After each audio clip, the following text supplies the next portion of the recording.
Hello everyone. With this video, we have reached a very important milestone, and that's why I wanted to take a moment and congratulate you for sticking around, for watching this video, and for watching this tutorial. And why is this a very important milestone? Because every time I give this training to people who want to learn how to use a CAD software, I immediately notice that everybody wants to be done with the sketch mode as fast as possible. And that's completely understandable. People want to design parts, 3D models, complex assemblies.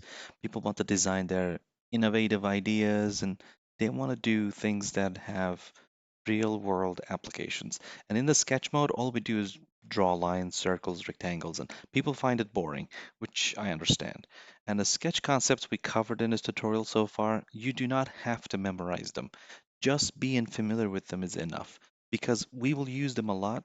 And if there's a detail that we did not cover, we will use them in the following videos. And there's nothing we can do without creating a sketch. So that's why it's okay if you don't memorize them. And so we have to have a sketch. To be able to apply a modeling action, we have to have a sketch. We must have a sketch first. And so far, we talked about the sketch mode in order. As you can see in the sketch mode, in the first option is Start 2D Sketch, and we just started a 2D sketch.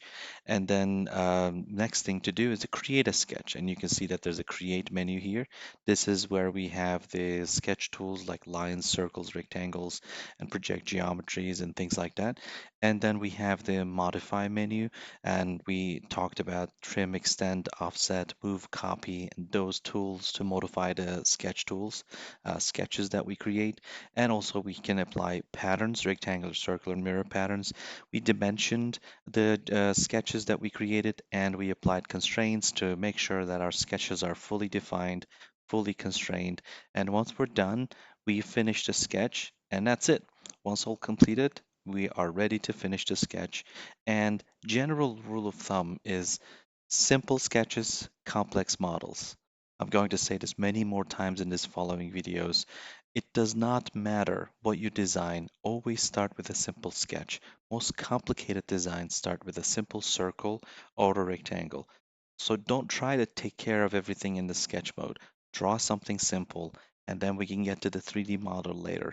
We can make it complicated in the 3D model later.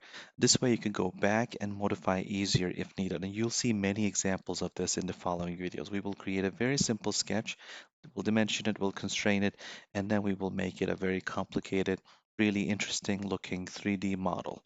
And also, you can always comment below and ask if you have any questions, or you can send me an email and I can help you with your design. Just like this tutorial, we want everything to be free. And if you have design questions or if you have a part that you need help with, we can help you. And there are people, there are many other designers in our team, and they can help you.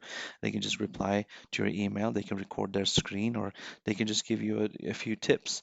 And because our main goal is to encourage people to use a CAD software. So that's why we're doing this.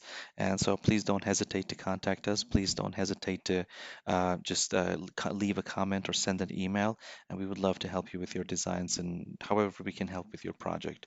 And I really, really appreciate the people who watch the videos and subscribe. I mean, it's just great to see that people find it helpful. And, we really appreciate all of that.